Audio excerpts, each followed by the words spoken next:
Tonight, Trinity College is proud to be welcoming Colm Tóibín and to be hosting an event dedicated to discussing, to exploring, and to analysing the significance of same-sex relationships in literature and culture throughout the ages.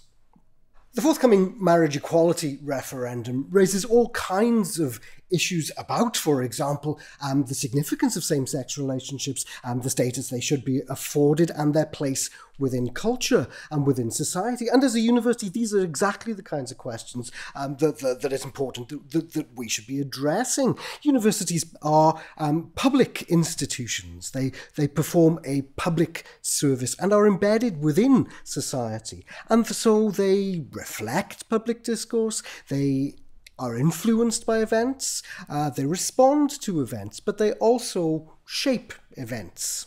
In 1941, Kate O'Brien published The Land of Spices.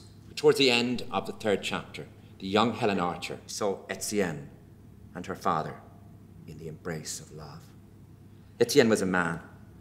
And this single image, the only reference to homosexuality in the book, the idea, the stark image of her coming to the door and seeing these two men in the embrace of love, is all the more explosive and dynamic because it's the only image of homosexuality in the book.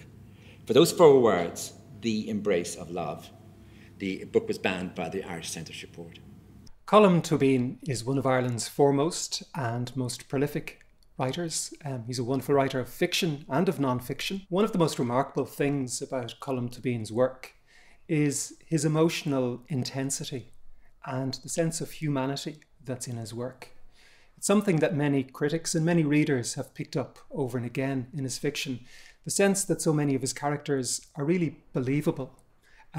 They're often characters who are suffering from great pain and great sense of loss. Characters who find that a part of themselves has to be compromised or hidden, sometimes from themselves and sometimes from others. A recurring strand that's run through his work since the publication of his 3rd novel, The Story of the Night, is the representation of same-sex relations in Ireland, but also in other locations too. And the complexity, the emotional complexity, and the difficulties often of gay relationships in environments which are not sustaining or which are not sympathetic. The embrace of love. They are the very words now that in this campaign can animate us and nourish us. Because we're not talking here this week about abstract rights, abstract discrimination. We're not even talking about our sexuality.